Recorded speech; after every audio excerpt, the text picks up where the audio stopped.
Hello everyone, this is Saptarshi here, and today I'm going to speak about consensus attack on blockchain technology. And First of all, why this is an important topic? Blockchains are decentralized, and thus there are not any single central player controlling the ledger or working as God, like what happens in banks and governments institutions. But due to the absence of central governing player, there are chances of malicious players or nodes attacking or trying to disrupt the blockchain. While this is very rare, but this is still a very big concern for all the investors and stakeholders. Right now, there are many people who are investing in cryptocurrencies, or there are companies who are investing in blockchain technology for different activities. So it becomes very important for it to be safe and protected, so that malicious players don't come and um, hack the whole network. So that's why this is a very important topic. Moving on, I would just give a brief description about the features of Bitcoin. First of all, it's a P2P network, meaning it's a peer-to-peer network. Nodes interact with each other, where each node is a system or a server, and there's no central system like we have in banks. Say if I have to send some money to my friend, then it first goes to the bank and they accept, gets approved, then the money goes. But in Bitcoin or blockchain, there's no central system controlling these things. Next, it is decentralized. Unlike traditional institutions like as I already mentioned, banks and governments, blockchain technology doesn't have central controlling authority. Instead, the whole system is decentralized, and um, everyone knows what's happening, and everyone has a fair authority over it. Then traceability.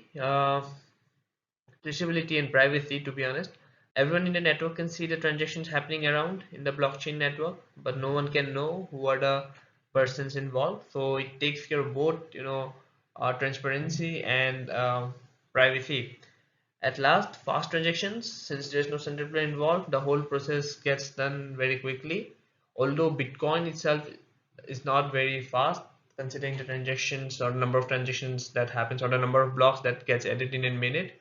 But the other cryptocurrencies or other blockchain technology implementations, they are quite quick. Moving on, consensus mechanism. Uh, the need comes because it's the whole blockchain technology is a decentralized system.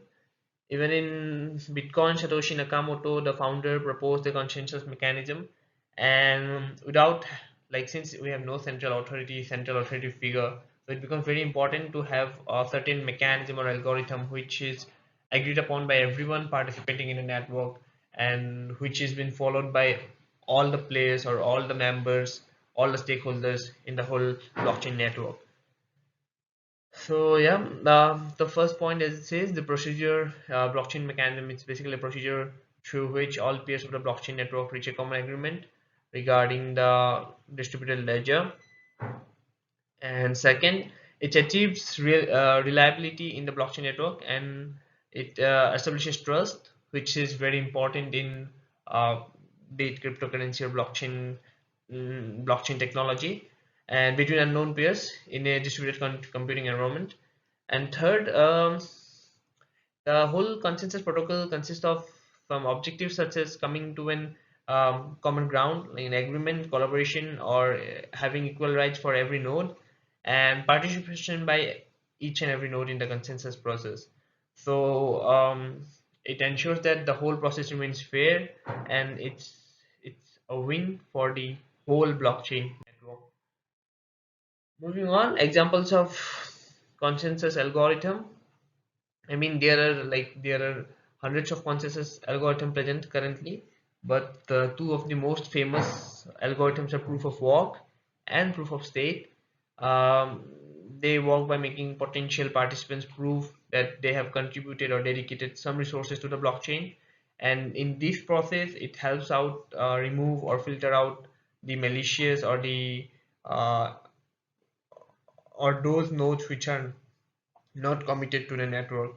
And the main difference between proof of work and proof of stake is how they choose who can add transactions to the chain, and basically the difference lies in the transaction process only and how it's validated. Um, so proof of work, as the name suggests, in this method people have to do some computational work which needs to be verified or validated by other nodes, and only after a verification can the block be added to the blockchain. This happens automatically and there's no manual work involved. The computational work that I've been talking about, it involves calculating or sorry, using hash functions, and there's some difficulty which it keeps on increasing with time, and people have to solve that hash function, and then they create a block and they send it to all the other nodes, and once it gets verified the block gets added to the uh, blockchain. So as it's mentioned here, all the computers, by computers I mean nodes, all the nodes compete against each other to be the first one to solve the complex puzzle.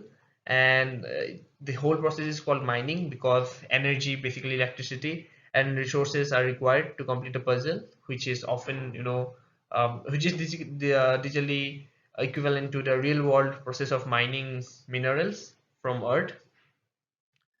Now proof of stake, in the proof of stake system, the basically the next block is added by the miner based on how much they have staked. So technically speaking, individuals are not mining. Instead, they're called forgers because there's no block reward here in proof of stake. Um, in Bitcoin, which uses the proof of work model, it awards a reward for every time a new block is verified.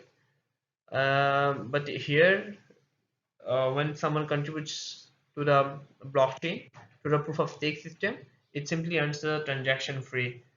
So you can see here, validators are choosing to find a block based on number of tokens they hold rather than having an arbitrary competition. So this is what I meant by the stake that they hold. And participants are required to spend money and dedicate financial resources that they hold to the network, similar to how miners must expend their electricity in mining Bitcoin. So that's about proof of stake. Moving on, how Bitcoin rewards the miners, or how Bitcoin incentivization works. Miners, so basically what happens is there's transaction happening all the time, like someone is sending, someone is selling, someone is buying, and all these transactions are broadcasted, and all the miners get these transactions. They record these transactions, and collectively they create a block which contains these transactions, and there are some other details as well, like timestamp, nonce, and the hash of the um, previous blocks, or the Merkle tree. Everything is contained within the block, and once the hash puzzle is solved, the the miner or that particular node broadcasts the block across the network for verification. And once this is verified by the consensus mechanism or the consensus algorithm, this block gets accepted in the blockchain, and it gets appended in the end of the blockchain, and it points to the uh, previous block through the hash, and the miner gets rewarded Bitcoin. So in 2009, the Bitcoin reward was 50 for one block, adding one block, and it gets halved every 4 years. In 2020, it became 6.25 Bitcoin for one block addition, and in 2024, it will become 3.125 Bitcoin. Moving on, what is 51% consensus attack? So this was the main thing I wanted to discuss. So, as I said, the consensus mechanism, what it does is, since we have no central player, it's the whole system is distributed.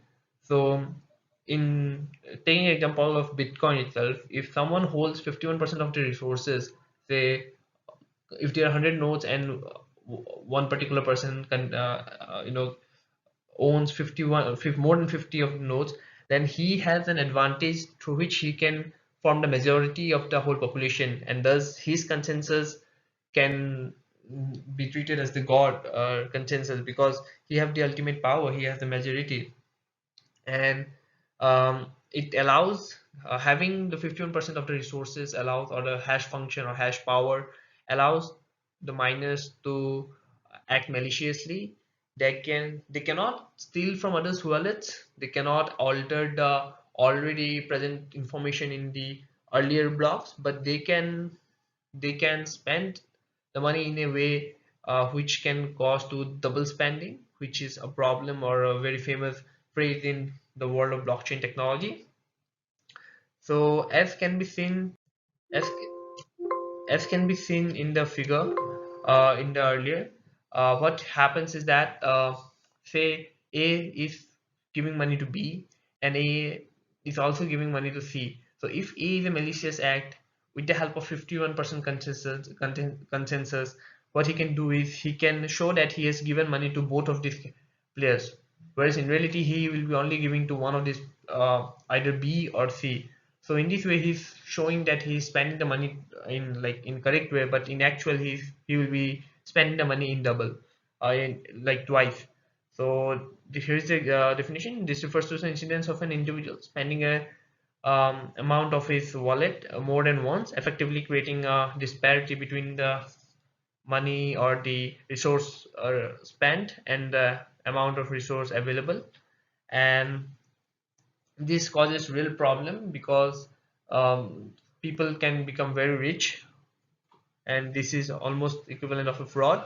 And if an attacker is somehow able to control at least 51, actually the malicious node doesn't even need to contain or own or control even 51. They can even become powerful with just 34% of the 34% of the, if they own 34% of the whole number of nodes.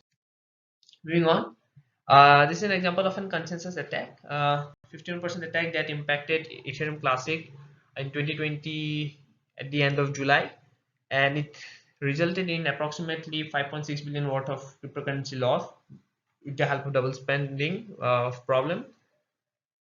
And the hacker began the attack by transferring Ethereum Classic from an exchange wallet under its control and then back again. Since he has the majority and he had the consensus power, he rented hashing power from nicest provider Dagger Hashimoto to gain command over a majority of ETC's hash power.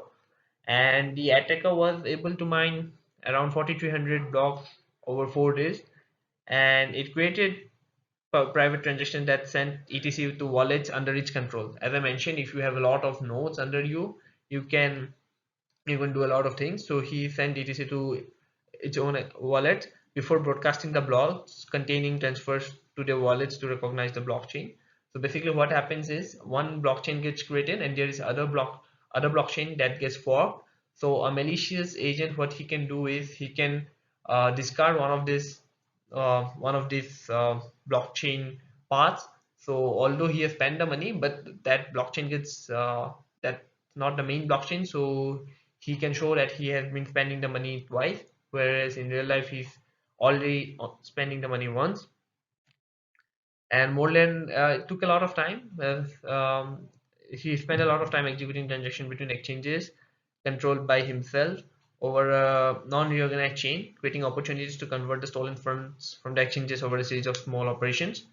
And the incident saw around 11 malicious transactions originating from a single address and allowing the malicious agent to double spend 807,000 Ethereum Classics only over a span of 2 days.